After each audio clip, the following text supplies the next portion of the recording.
Jay here, Stretford, Paddock. This is the Paper Talk. As you can see, I'm outside Old Trafford where it's very foggy. You can barely see what I'm doing. I'm going to get straight into it. A lot of the news this morning centres on Manchester United's win over West Ham at the London Stadium. As you would expect, you can probably tell from my voice, I was screaming when David De Gea saved that last-minute penalty from Mark Noble. What a day, what a game, what a result for Manchester United. Ole Gunnar Solskjaer's been speaking about it. He said on the penalty, on West Ham's penalty, even though it's from half a yard away and it's clipped up, Luke probably makes himself bigger, which is probably their reasoning for giving the penalty. I don't think there's a lot of dispute over that penalty. The two penalties we didn't get are what's being hotly disputed. Solskjaer says, talking about those penalties, the fouls on Cristiano Ronaldo that just, for me, were stonewall penalties, definite penalties, but neither of them were given. He says, I'm going to be careful with what I'm saying, but you've got to be wondering what he, meaning Ronaldo, has got to do to get a penalty. It's two clear penalties. I think they're stonewall, told you. You can't even argue against them.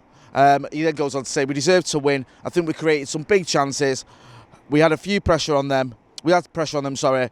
We should have had a few penalties. Great response when they scored. Good attitude. Very good away performance. A difficult cauldron. The stadium is hard here.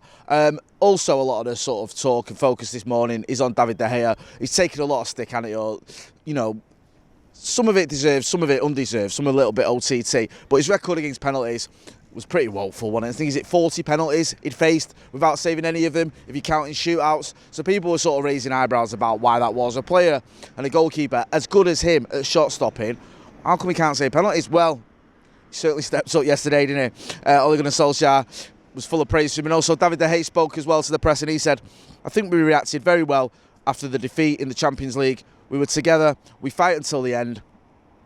We said in the dressing room, we came here to take the 3 points, and we did it. So we are really, really happy. Speaking about the change as well, Noble coming on to take that penalty, it all felt very sort of NFL, didn't it? Someone was saying to me, I don't watch the NFL, I don't even barely know what that is, but someone was saying in American football, they'll bring on someone just to take a kick. It felt like that yesterday with Noble coming on last minute just to take that kick. And De Gea said, they make the change, so it was a little bit strange.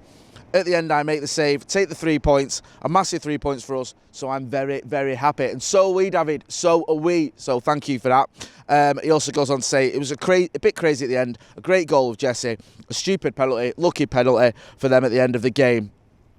So yeah, Ole Gunnar Solskjaer then went on to praise David De Gea and says, come back. He came back focused, really determined with a desire to show who he is. It's his 11th season and we've never stopped believing in him, and it's important that he also knows that. You know, he's a top keeper. Everyone loves having him behind them. So yeah, I mean, you've got to give Ole Gunnar Solskjaer credit, because a lot of people after the Europa League final and just what's gone on almost in 2018 when David De Gea's form hasn't been its usual reliable self, thought David De Gea may be getting moved on, and maybe Dean Henderson that comes in. Now, Dean Henderson obviously wasn't available for the beginning of the season. David De Gea's come in, and he's been as good as ever. He really has. Some of the saves that he's pulled out, you go back to the Southampton games, the other games as well, phenomenal. And then you look at it yesterday against West Ham, that last-minute penalty save. I mean, you know, you can't fault it, can you? And it's great to see. You get David De Gea playing as well as he can do, and you've got one of the best goalkeepers in the world there. He really is that good. He's just not been on that kind of form over the past few years, but who knows, it looks like he's regaining it as well. As you would expect, when we play West Ham, there's always going to be rumours about Declan Rice. A few stories doing the rounds, a few reports. I mean, it's the same old with Declan Rice, and it's just sort of saying that West Ham could launch a bid. I've seen this online. There's a few websites that have picked it up. West Ham could launch a bid. How can West Ham launch a bid for a player they've already got? Says that West Ham could be prepared to sell Declan Rice if the right bid came in the summer. We've heard that a million times. We know that the figures being touted are around 80 up to 100 million for Declan Rice. He's a very talented midfielder, probably just what Manchester United need, but we'll have to wait and see what happens with that one. I mean, it's you know, it's silly money in it for a player who, yes, he's done very well and he's been a very good young player, but he's never played in the Champions League. And it's like, really, 100 million? That seems a little bit excessive, but that's what you got to pay nowadays. Look at what City paid for Jack Grealish. Again, has he ever played in the Champions League? No. He's not even played that many times for England. But if you want Premier League players who are quite young and are very talented, you've got to pay a premium. Just going back slightly to go to Ole Gunnar Solskjaer, he was asked about a title challenge yesterday, and he went on to say, you're not going to get me on that one now. It's 5 games into the season. I was probably down and out, lost my job yesterday. That's the way it is at Manchester United. So yeah, he was talking about the fact he felt under a little bit of pressure, or I don't know if he felt under pressure, but a lot of the papers and people and fans, even on social media, were saying he was under pressure after that Young Boys defeat. But Manchester United looking okay, aren't we, so far in this season? Joint top. Who counts goal difference? Doesn't even count, does it? Is that even a thing anymore? I don't think it is. So yeah, we're doing well. Got to keep it going though, and obviously it's far too early in the season to talk about 21 is coming, although some people are probably doing it already. I won't name any names. Also on Jude Bellingham. Now, Jude Bellingham seems to be getting linked more and more with Manchester United. There seems to be a little bit of momentum gathering for this story of Bellingham to Manchester United, in the sense that a lot of reports say that he's the main target next summer. It's not actually Declan Rice. It's not actually, there's been talk of maybe we're going to be in for someone like Bissouma or Tielemans. No, it's actually Jude Bellingham. Now, I think ESPN have picked this up, and a few other papers have had it as well. And it says that Man United have inside track for Dortmund's Jude Bellingham.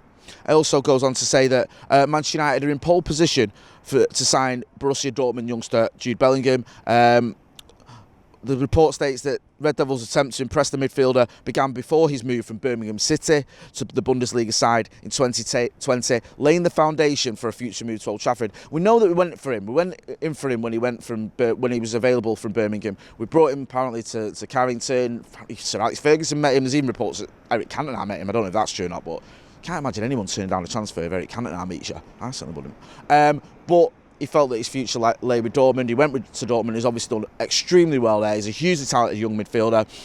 Be interesting to see whether he's even available next summer, because we know that Erling Haaland has a buyout clause next summer. So is Jude Bellingham going to be available as well? Are Dortmund going to be prepared to sell both their young world-class players? I'm not so sure. I think it might be the season after, or the summer after, that Jude Bellingham becomes available. But who knows, maybe Manchester United can pay enough money that Dortmund can't refuse it. We know Dortmund can play hardball. They did it last summer, didn't they, with Jadon Sancho? So you're not going to get Jude Bellingham for pennies, but we'll have to wait and see on that one, whether Manchester United can tempt him, whether he's going to be available, whether he wants to come to Old Trafford. We tried to get him once, he didn't want to. He might be more open to the idea now, especially when you look at some of the players we've got here, and the fact that he probably went to Dortmund for game time. I think if he comes here, he'll get games. He will. He might not have got him when he was 16, 17 years old, but he'll get him now. Just on the Jude Bellingham front, people always love to report on these type of things, don't they? He commented on Jesse Lingard's status. He put Jesse with a fire emoji after Jesse Lingard posted about his goal. So people look at that going, that's it. He's coming to United now. He's commented on Jesse Lingard. That's practically him saying, I'm coming to Old Trafford next summer. Obviously it's not. But him and Jesse Lingard to get on. I think Jesse Lingard's very popular with a lot of the England players. Jude Bellingham being no exception. So people looking at that and going, okay, maybe that's an indication that he's going to come to Old Trafford. I'm not so sure. It does indicate that he gets on with Jesse Lingard though.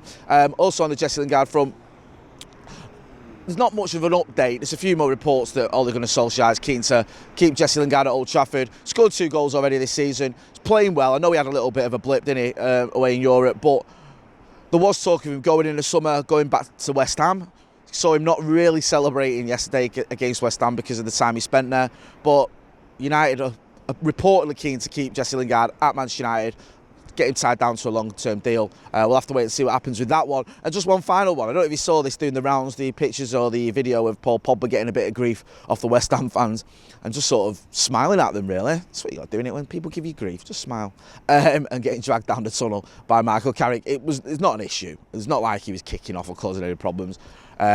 West Ham fans giving him a bit of stick. He was just smiling at him and Carrick took him away from it, so it didn't escalate or there wasn't any mither from it, but it was just funny to see it and hear the West Ham fans losing the marbles and Pogba just having a laugh about it. I'm going to wrap it up there. This has been a Paper Talk. Make sure you go and check out Paddock merch on the Paddock site. We've got all the latest merchandise we've got there. We've got videos. No, we haven't. We've got t-shirts and hoodies and all that jazz for all your favourite Manchester United players. Mason Greenwood, Bruno Fernandes, some kid called Chris Ronnie or something, I don't know. Go and check that out anyway. If you're not subscribing, make sure you are subscribing. We've got over 600,000 subscribers. Let's get to 700,000 subscribers by the end of the season, which could be by the time United are challenging for the very top honours. Who knows? I've been Jay Motti. This has been the Paper Talk outside a pretty cold Old Trafford. Thanks for watching.